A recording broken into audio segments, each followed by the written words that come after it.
Astro సిండికేట్లో మీ personal and business promotions కోసం కింది నెంబర్కు కాంటాక్ట్ చేయండి.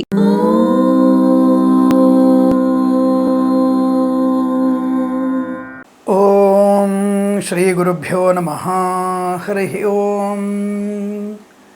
లక్ష్మీం క్షీరసముద్రరాజతనయాం శ్రీరంగదామేశ్వరీం దాసీభూత సమస్తదేవవనితాం లోకైకదీపాంకురాం శ్రీమన్మందకటాక్షలబ్ధైభవత్ బ్రహ్మేంద్ర గంగాధరాం త్వాం త్రైలోక్యకుటుంబినీం సరసిజాం వందే ముకుంద ప్రియాం.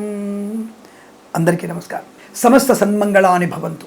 అనేక గ్రహాల యొక్క మార్పులు, కుజస్తంభం నుంచి బయటపడము, రాహు యొక్క మార్పు కానివ్వండి, వచ్చేటువంటి ఉగాది శుభయోగాలు, అలాగే షేర్ మార్కెట్లో వచ్చేటువంటి అనేక రకాల ప్రయోజనాలు, ఇలా అన్నిటినీ పరిశీలింపజేసుకుంటూ ఫిబ్రవరి మాసంలో అంటే మాఘ మాసంలో ఉన్నటువంటి ఫలితాలని అంటే మాస ఫలితాలని మీకు చెప్పే ప్రయత్నం చేస్తున్నాం. జ్యోతిషం, సూచకం, శాస్త్రం అన్న విషయాన్ని గుర్తించండి. ప్రతిదీ కూడా మనకి మన శక్తి, తల్లిదండ్రుల యొక్క ఆశీర్వచనం, భగవంతుని యొక్క కృపా కటాక్షాలు ఇవన్నీ కలిసినప్పుడే మన కార్యసిద్ధి, వ్యవహార లాభం ఉంటుంది. ఏదో మూఢనమ్మకం అనుకోవడం అవసరం లేదు. ఎవడో ఒకడు జన అజ్ఞాన వేదికల వాళ్ళు చెప్పినటువంటి వ్యర్థమైన మాటలు వినాల్సిన అవసరం లేదు. బ్రాహ్మణుల గురించి, హిందూ మతము గురించి, సనాతన ధర్మం గురించి మాట్లాడేటువంటి నానాజాతి సంకరంలో పుట్టిన వాళ్ళ మాటలు వినాల్సిన అవసరం లేదు. అభిషేకాదులు, పూజలు, పునస్కారాలు మన హితము, సమాజ హితము, మన యొక్క మతంలో ఉన్నటువంటి స్వధర్మం. దీన్ని పాటిస్తాం. ఇంకా 1,00,000 సంవత్సరాల తర్వాత నా పిల్లల చేత కూడా పాటింపజేస్తాను. భారతదేశం యొక్క ఔన్నత్యానికి పునాదిగా, శిఖరముగా నిలబడింది సనాతన ధర్మం మాత్రమే, ఇంకొక మతము కాదు అన్న విషయాన్ని గుర్తించండి. దీనిని మనం గట్టిగా వెలిగెత్తి చాటాలి. అలాగే ఈ జన అజ్ఞాన వేదికల వాళ్ళు, ఇంకొక వేదికల వాళ్ళు బోరిలో, గీరిలో, బోబులో, పోపులో, జాబులో, మాపులో, మొత్తం మీద చీపురు కట్టలో, వీళ్ళందరూ కూడా చేయాల్సిన పని ఏంటంటే మత్తు వదలమని యువతకి వైన్ షాపుల దగ్గర, రాత్రిపూట పబ్బుల దగ్గర మీరు బోట్లు పట్టుకొని నిలబడండి. వాహనాలు వేగంగా వెళ్లకుండా హైవేలలో మీరు జన విజ్ఞాన అజ్ఞాన వేదికల వాళ్ళు ఎవరైనా ఉంటే వాళ్ళందరూ కూడా మీరు బోట్లు పెట్టుకొని నిలబడండి. మంచిదే, జనాల్ని విజ్ఞానవంతులు చేయండి, మాకు ఎటువంటి ఇబ్బంది లేదు. కానీ అజ్ఞానంగా మాట్లాడే వాళ్ళు మేము చెప్పేటువంటి విషయాలు అర్థం చేసుకోండి. మూఢనమ్మకాన్ని మమ్మల్ని కొట్టేయాల్సిన అవసరం లేదు. మాదేదో ఒక నమ్మకం. అంతరిక్షంలో వెళ్తున్నారు, నమ్మకంతో వెళ్తున్నారు. అక్కడ పడి చస్తారా అంటే కల్పనా చావ్లా ఎందుకు చనిపోయింది? సునీతా విలియంని 2 నెలలు తీసుకొస్తాను, ఎందుకు తీసుకురాలేదు అంటే మీ దగ్గర ఎక్కడో పొరపడినట్టేగా. అంత మాత్రాన్ని అంతరిక్షంలోకి వెళ్ళలేమని చెప్పట్లే కదా. శాస్త్రాన్ని తప్పుపట్టలే మేము. మా శాస్త్రంలో పుట్టినటువంటిదే సామాన్య శాస్త్రం, అందుకే దాని పేరు సామాన్య శాస్త్రం. ఇది మాది సనాధర్మమే శాస్త్రము. కాబట్టి ఈ విషయాన్ని గుర్తించండి. ప్రతి మాసం కూడా మీరు చెప్పబోయేటువంటి ఫలితాలని మీరు గోచార ఫలితాలను 40 నుంచి 50% వరకు అంత స్వీకరించి జన్మజాతకంలో 90% వరకు మీ యొక్క జన్మజాతక ఫలితాలని అనుసరించాలని మనస్ఫూర్తిగా కోరుకుంటూ సర్వేజన సుఖినో భవంతు. ఇక మనం 12 రాశుల వారికి ఫిబ్రవరి మాసం అంటే మాఘ మాసం ఉన్నటువంటి ఫలితాలు ఏంటో తెలుసుకునేటువంటి ప్రయత్నాన్ని చేద్దాం. ఇటువంటి మంచి ఛానల్ని మనం 10 మందికి షేర్ చేయాలి, 100 మంది చేత సబ్స్క్రైబ్ చేయించాలి, లైక్ చేయాలి అనే విషయం గుర్తుంచుకోండి. తప్పకుండా మీరు అలా చేస్తారని కోరుకుంటూ ఇక మాస ఫలాల్లో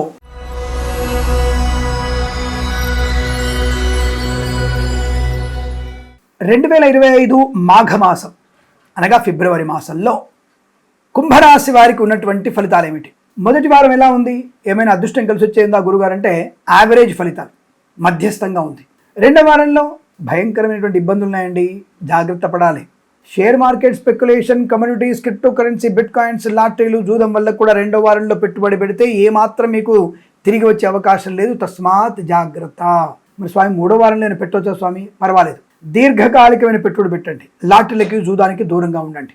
4వ వారంలో అదృష్ట యోగం, చాలా మంచి ప్రయోజనాలు ఉన్నాయి. తప్పకుండా మీకు ధనము, కనకము, సువర్ణము, వజ్రము, వైఢూర్యము, లాటరీల వల్ల, జూదం వల్ల, షేర్ మార్కెట్, స్పెక్యులేషన్లో ధన ప్రాప్తి, ఆస్తి పంపకాలు, లాభాలు, కోర్టు వివాదాలు అనుకూలంగా మారడం, విడాకులు తీసుకుందాం అనుకునే దంపతులు శాశ్వతంగా కలిసిమెలిసి ఉండగలిగేటువంటి అదృష్ట యోగం, అనుకున్నటువంటి కార్యసిద్ధి, వ్యవహార లాభాలు, కుటుంబపరమైనటువంటి అభివృద్ధి, సోదర మైత్రి, స్థిరాస్తుల్ని కొనుగోలు చేయడం, ఉమ్మడి ఆస్తిని వృద్ధి చేసుకోవడం, ఇల్లు కానీ, పొలము కానీ, స్థలము కానీ కొనుగోలు చేసే అవకాశాలు ఉన్నాయి. కోర్టు వివాదాలు సమస్యపోయేటువంటి అవకాశాలు, కోర్టు సమస్యలు కోర్టు బయట అయినా సరే పరిష్కారం అయ్యేటువంటి సూచనలు కనబడుతున్నాయి. అనుకున్నటువంటి నూతన వ్యాపార ప్రారంభాన్ని చేసే అవకాశం, అది 4వ వారంలో తప్పకుండా మీరుటువంటి ప్రయత్నాన్ని చేయండి, అనుకూలంగా ఉంటుంది.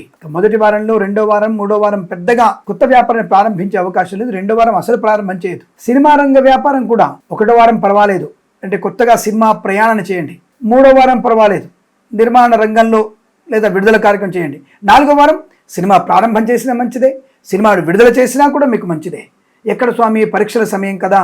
అప్పుడు ఏంటంటే పరీక్షల సమయంలో విద్యార్థులు మాత్రమే సినిమా చూడండి, మిగతా వాళ్ళు ఉద్యోగస్తులు అలాగే శ్రామికులు పనిచేసేవారు ఇవన్నీ కూడా సినిమాలు చూసే అవకాశం ఉంది. అంటే సేద తీరడానికి కాస్త రిలాక్సేషన్ పొందడానికి సినిమాకు వెళ్ళే వాళ్ళు ఉంటారు. కాబట్టి తప్పకుండా మీరు 4వ వారంలో మీరు సినిమాని విడుదల చేయగలిగితే లాభాలు పొందుకునే అవకాశం. ఇక 1వ వారంలోను 3వ వారంలోను 2వ వారంలో కూడా, అసలు 2వ వారంలో మధ్యవర్తిత్వం చేయకండి, పూచికత్తుగా సంతకాలు చేయకండి. ఈ 3 వారాలు కూడా పూచి సంతకాలు చేయకండి. 4వ వారం పూచికత్తుగా సంతకాలు చేయవచ్చునా అని అడిగితే చేద్దామన్న ఆలోచన వచ్చేసరికి మీ భర్త గారు, మీ భార్య గారు, మీ తండ్రి గారు, మీ తల్లి గారు, మీ అన్నగారు వద్దు అక్కడ సంతకం పెట్టకు, వాళ్ళు మంచివాళ్ళు కారు అని మిమ్మల్ని ఆపగలిగే అవకాశం, లేదా మీ బుద్ధి ప్రేరేపితమై వద్దు అనవసరంగా ఈ పూచికత్తుగా సంతకాలు పెట్టి నేనెక్కడ తలగొక్కోవాలని చెప్పేసి వదిలేస్తారు. ఒకవేళ పెట్టినా తప్పకుండా అవతల వాళ్ళు సెక్యూరిటీ సంతకాలు తీసుకున్న వాళ్ళు సరైనటువంటి పద్ధతిలో వాళ్ళు డబ్బులు చెల్లించగలిగే అవకాశం కూడా ఉంటుంది. అది పుణ్యబలం అంటే అదే. ఇక ప్రభుత్వ ప్రైవేట్ సంస్థల ఉద్యోగ ప్రయత్నం 1, 3, 4 వారాల్లో చేయండి. 2వ వారంలో ఏమాత్రం అనుకూలంగా లేదు. 2వ వారంలో ఉద్యోగస్తులు లంచగొండలుగా పట్టుబడడం, ప్రైవేట్ సెక్టర్లో పనిచేసే ఉద్యోగం బెంచ్ మీదకి మారడం, లేనిపోని అనవసరపు అపోహలు, లేనిపోని అనవసరపు అత్యాశలోనై సంస్థ నుంచి సంస్థకి మారాలని ఉద్యోగానికి రిజైన్ చేశారా, తొందరలో మీకు ఉద్యోగం వచ్చే అవకాశం లేదు. 2వ వారంలో అటువంటి నిర్ణయాలు తీసుకోకండి. విదేశాలకు వెళ్లే ప్రయత్నం కూడా 2వ వారంలో కన్సల్టెన్సీ మీద ఆధారపడకండి, స్వయంగా కూడా ప్రయత్నం చేయకండి. 1, 3, 4 వారాల్లో విదేశాన ఉంది, కన్సల్టెన్సీ ఆధారపడవచ్చు, మ్యారేజ్ బ్యూరో శుభవార్త వినవచ్చు, కొత్త వ్యాపారాన్ని ప్రారంభం చేయవచ్చు, వ్యాపారంలో అనుకూలత ఉంటుంది, కళాకారుల క్రీడల లాభాలు కూడా ఉన్నాయి, సినిమా రంగంలో కూడా వ్యాపార లాభం ఉంటుంది, ఈవెంట్ మేనేజ్మెంట్ వారికి కూడా లాభాలు పొందుకునే అవకాశం, ఈవెంట్ మేనేజ్ వారికి, బోర్బావులతో వారికి, తోలు రెగ్గిన షూ పరిశ్రమలు కూడా లాభాలు పొందుకునే అవకాశం ఉంటుంది. ధనలాభం, ఐశ్వర్యం, ఆనంద యోగం, వృత్తి ఉద్యోగాది లాభాలు పొందుకోవడం, తోలు రెగ్జిన్ షూ పరిశ్రమల లాభాలు, ఫార్మా, సిమెంటు, ఐరన్, ఇటుకలు, ఇసుక, రాగి, ఇత్తడి మైనింగ్ వ్యాపారంలో లాభాలు పొందుకోవచ్చు. కన్స్ట్రక్షన్, రియల్ ఎస్టేట్, మద్యపానం, హోటల్ వ్యాపారంలోను, ఇంటీరియర్, ఎక్స్టీరియర్ ఫర్నిచర్, గాజు పరిశ్రమల లాభాలు ఉన్నాయి. ఈవెంట్ మేనేజ్ వారికి మంచి లాభాలు. మత్స్యకారులకి మత్స్య సంపద, రొయ్యలు, చేపలు చెల్లె వారికి లాభాలు పొందుకోవచ్చు. రైతన్నలకి పూలు, పళ్ళు, కూరగాయలు పండించే వారికి, అరటి తోట, చెరుకు తోట, అలాగే పత్తి వ్యాపారం, పత్తి తోట, పత్తి పంట పండించే వారికి, కందులు పండించే వారికి, అలాగే మినుములు పండించే వారికి, క్యాబేజు, అలాగే టొమాటో, మళ్ళీ గోకరకాయలు అంటే చిక్కుడుకాయలు, గోరు చిక్కుడు, దొండకాయ లాంటి పంట పండించే వారికి లాభాలు కూడా బలంగా ఉన్నాయి. తప్పకుండా మీకు పంట వృద్ధి బాగుంటుంది, ఉత్పత్తి బాగా పెరుగుతుంది, లాభాలు బలంగా ఉన్నాయి. మిరపగుళ్ళు, చింతపండు, బెల్లం, మిర్చి ప్రతిబంధులు, సూపర్ మార్కెట్, కిరాణా వ్యాపారంలో లాభాలు ఉన్నాయి. రాజకీయ నాయకులకు అనుకూలత, కళాకారుల క్రీడాకులకు అభివృద్ధి, అలాగే సినిమా రంగంలో వ్యాపార లాభం, చేనేత, వస్త్ర, దర్జీ పనిచేసే వారికి, పెట్రోలియం, బేకరీ, నూనె పదార్థాలు కూడా అనుకూలంతో శుభస్థితి. విద్యార్థులకి 4వ వారంలో బ్రహ్మాండ విద్యాలాభం. 3వ వారంలో కూడా అనుకూలంగా ఉంది. 2వ వారమే జాగ్రత్త, మాస్ కాపింగ్ పాల్పడదు, అనవసరంగా జీవితాన్ని నష్టం చేసుకోవద్దు. 1, 3, 4 వారాల్లో మంచి విద్యా పరిపూర్ణత, టాప్ ర్యాంకులు పొందుకోవాలన్నటువంటి ఉత్సాహం మీకు 4వ వారంలో తీరుతుంది. మంచి ఉన్నత స్థాయి విద్యాభివృద్ధి ఉంటుంది. విదేశాల్లో కూడా మంచి కళాశాలలో ప్రవేశం లభిస్తుంది, విద్యాభివృద్ధి ఉంటుంది. విదేశాల్లో స్థిర నివాసం ఉంటుంది, విదేశాల్లో మంచి ఉద్యోగ లాభం ఉంటుంది. విదేశాల్లో, స్వదేశంలో బ్రహ్మాండమైనటువంటి వ్యాపార భాగస్వామితో కొత్త వ్యాపార లాభం ఉంటుంది. Boutiques, beauty parlour, bamboo depot, బాణసంచి కర్మాగారం, కన్స్ట్రక్షన్, రియల్ ఎస్టేట్, మద్యపానం, హోటల్, ఇంటీరియర్, ఎక్స్టీరియర్ ఫర్నిచర్, గాజు పరిశ్రమ, ఫార్మా, సిమెంటు, ఐరన్, ఇటుకల వ్యాపారంలోను, ఆటోమొబైల్, ఎలక్ట్రానిక్, ఎలక్ట్రికల్, విద్యాలయ, వ్యాయామ, చిట్ ఫండ్, ఫైనాన్స్ వ్యాపారంలోను, చేనేత, వస్త్ర, దర్జీ పనిచేసే వారికి, పెట్రోలియం, బేకరీ పదార్థాలకి, సోషల్ మీడియా, శాటిలైట్ జర్నలిస్టుల వారికి అద్భుతమైన ప్రయోజనాలు. సీనియర్ సిటిజన్స్ కి, మహిళా మండలికి లాభాలు. వేద పండితులు, పురోహితులు, బ్రాహ్మణోత్తములు, కులవృత్తుల వారికి, జ్యోతిష్య పండితులకి, వైద్యులకి, వైద్య బృందాల వారికి, న్యాయవాదులకి అత్యంత అనుకూలవంతమైన ఆనందాది అదృష్ట యోగాలు. శుభకర బంధుమిత్రుల లాభం, ప్రశాంతమైన వాతావరణం, రోగనాశనం, రుణ విమోచనం, ఆనంద యోగాన్ని పొందుకోగలిగే అదృష్టవంతమైన మాసం చెప్పవచ్చు.